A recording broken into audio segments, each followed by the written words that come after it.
Good morning. I'm in the dark over here. I'm Jessica Holmes. Hello. Well, there we go. Hi, good morning. I'm Jessica Holmes. When talking about the wealthiest zip codes, many times it's 90210 here in Southern California, but that is not the wealthiest any longer. We'll tell you what is. Hey there, everybody. Good morning. I'm Melvin Robert. Britney Spears speaking out following that bombshell interview her ex-husband Kevin Federline gave ahead of his new book release. Then George, Elroy, Judy, and Jane, the Jetsons, they're all back, but on the big screen this time. All that and more coming up.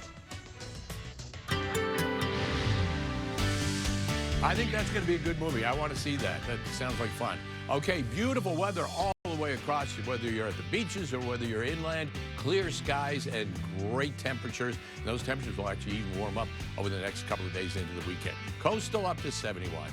Downtown Los Angeles, 75. 82 for the San Fernando Valley. High Desert, 70. Inland Empire to 79. Orange County Inland up to 77 degrees. Ginger with traffic. We do have so many things going on, but we have some good news coupled with a little bit of bad news. Okay, first of all, we have a great camera we're able to access. So we know earlier we told you about a crash on the 60, the westbound side at about Heacock Street. It didn't sound super serious, and you can see it. They are starting to clear everybody. Now, the camera actually looks to the east normally, to the far right. We see the cars are moving. That's actually the eastbound side. They moved the camera so you can see the west where we have that crash, and the units are already on scene again, trying and hoping to clear everybody, but all those wet lanes are blocked. Now, this is the brand new Sigler in a spot that is always busy. In fact, it will be busy later on for the Dodger game, right? 5 southbound side right here at that 10 split. The stalled big rig that's hogging up those two left lanes, excuse me. Look how busy it is. And then here's the good news finally. So they did clear the Sigler well ahead of schedule on the 605 north at Valley Boulevard. Heavy conditions remain, especially extending onto the 60, but at least we can say everything has now reopened and canceled that Sigler. We'll watch all these things for your drive as it is very active in some spots. I'll send it back to you. Ginger, thank you. Get ready to drop, cover, and hold as the Great California Shakeout will be happening later this morning. Los Angeles Mayor Karen Bass about to speak about this morning's annual earthquake drill. KTLA's Omar Lewis live in downtown LA with more for us. Omar, good morning. Good morning, Frank. Yeah, 10:16 this morning. Those alarms and announcements will cue the start of the state's largest earthquake preparedness drill. As you mentioned, we are live this morning here in downtown LA, where LA Mayor Karen Bass will be taking the podium here in just a matter of minutes, along with other emergency officials who say it's about training your body to respond automatically the moment the shaking starts. Scientists say it's not if a massive earthquake will hit Southern California, but when. The shakeout drill simulates a 7.8 magnitude quake along the southern San Andreas Fault, the kind of event that could rattle the region for nearly 2 minutes, causing more than 1,800 deaths, 50,000 injuries, and $200 billion in damages, according to officials here. That's why this statewide drill involving schools, offices, and families is designed to build what experts call muscle memory. At exactly 10:16 this morning, participants will drop, cover, and hold on, getting low to protect themselves, covering their heads and necks under sturdy furniture and holding until the shaking stops.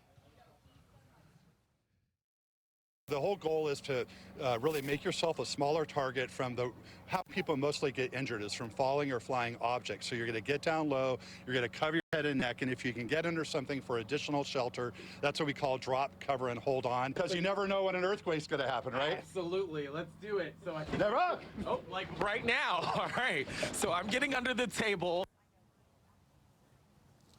All right, so that was video from a simulation here just moments ago where we felt the impacts of what would be a 7.0 magnitude earthquake. Want to put all the information on your screen for this great shakeout happening again at 10:16 this morning. So wherever you are, at home, at school, or on the job, officials say take 60 seconds to practice drop, cover, and holding on, because you can't predict an earthquake, of course, but you can prepare for one, and that is the exact message from officials out here. For more details on that, just head to their website at shakeout.org or the My Shake app. Back out here live again, we are expecting those emergency officials to take the podium here to give us more details about this event that will be happening. Of course, we will bring that to you in our next hour of news. That is the latest for now here live from downtown LA. I'm Omar Lewis. Frank and Jess, we'll send it back to you. Omar, thank you. Parents of missing baby Emmanuel Haro due back in court this morning. Jake and Rebecca Haro are facing murder charges following the disappearance of their 7-month-old child.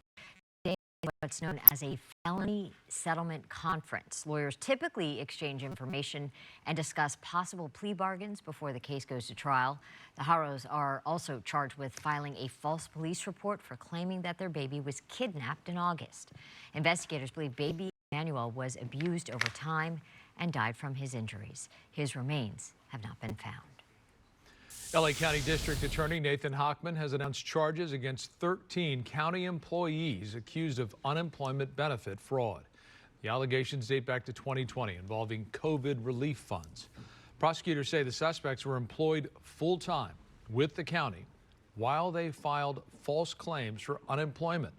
Prosecutors say the workers received more than $430,000 in benefits between 2020 and 2023. Each suspect now facing felony grand theft charges. Each employee faces a maximum of 3 years in state prison if convicted. Governor Gavin Newsom is deciding whether to close the 5 freeway near Camp Pendleton starting tomorrow. The Marines and Navy will carry out a mock beach assault this weekend that will include the use of live fire along the coast. It's part of an event taking place Saturday to commemorate the Marines' 250th anniversary. Caltrans tells the LA Times, based on information from the federal government, the agency is preparing to close part of the freeway near the base for the safety of motorists.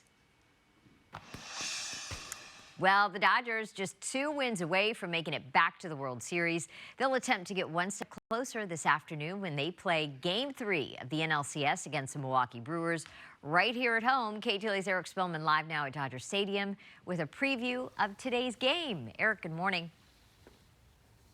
Morning, Jessica. Dodger Stadium looks fantastic this morning, as it always does, and the grounds crew here already hard at work for today's 3:08 p.m. start. They're scraping some of the moisture, some of the dew off the grass here at the stadium. And you might be asking yourself, hey, what happened here earlier in the week when it rained kind of hard?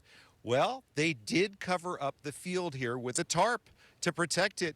I was talking to one of the groundskeepers, and he was saying, look, it wouldn't have been terrible if we hadn't covered up the field, but it would have been a mess and a lot more work for us if we just left it open. So we covered it, and everything is fantastic here for the game later today. Dodgers in a position where all they have to do to punch their card to the World Series is beat the Brewers. 2 more games, and 2 and possibly the next 3 games are right here at Dodger Stadium. The team had work out here at the stadium yesterday, and we saw something that we don't usually see, and that is Shohei Ohtani taking batting practice. Let's take a look at some of that. Yeah, he was out there hitting BP, and the reason why is because he's been in kind of a slump this postseason, hitting only 147, so he's hoping he can find a solution that will help him improve at the plate. As for the rest of the team, Dodgers manager Dave Roberts says that the vibe is excellent. Everyone is in a great place. His words, Dodgers have a 2-0 lead in this series, and teams that win the first 2 games on the road in the NLCS go on to win this series close to 89% of the time. Those are some pretty good odds. But Roberts says there's still a lot of baseball left. The Brewers are a terrific team. The Dodgers need to keep their focus on closing this thing out here at home. You have a long-term goal to win a championship, and then on the short term, the micro, you know, how do you do that? You just stay in the moment, don't lose that edge, and stay focused. And then it's pretty easy. I mean, there's a lot at stake. So I like getting here, working out, getting our guys kind of get their bodies moving.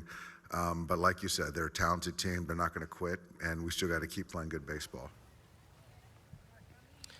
All right, back here live, we're with the CEO of the Dodgers Foundation, Nicole Whiteman. Good morning to you. Good morning. Always great to see you, Eric. Good to see you, and you are the charity arm of the Dodgers organization, and you've been raising money for fire victims. Yes, we have. We focused our efforts in 2025 on making sure that those who have been impacted by the Eaton and the Palisades fire have benefited, frankly, from the Los Angeles Dodgers Foundation and the programs that we run and the programs that we fund. All right, and if you're here at the game, and even if you're not here, you can participate in this fundraising. You can go online to the auctions that you have, and I took a look this morning, I noticed you have a lot of pictures gear from people like Tyler Glasnow and Yamamoto. Yes, we have an auction up at Dodgers.com/auctions. Really great jerseys from really Roki Sasaki, from, Clayton Kershaw, everything that we did this amazing postseason, Yoshinobu Yamamoto, Blake Snell. And so to get an autographed jersey, especially at this time of year from one of those players, is really special. And we have a number of ways that people can come and support us here at the stadium tonight as well. All right. And I want to mention this because it's important. Your charity is a finalist for an award or has won an award? We are. So we are the 2025 finalists for the Allen H. Seelig Award, which is the highest philanthropic award that a community or foundation arm of a team can actually receive. And so we actually are inviting all of our fans, because this is the fan vote period, to go to MLBtogether.com/Seelig, SELIG, to vote for us until October 20th. Excellent. I hope you win that thing. That's you. great news. And of course, I'm hoping the Dodgers will win the award that they are seeking as well, which is to punch their card to get to the World Series for 2 years in a row. And they're well on that journey. By the way, I'll be here at the game today, as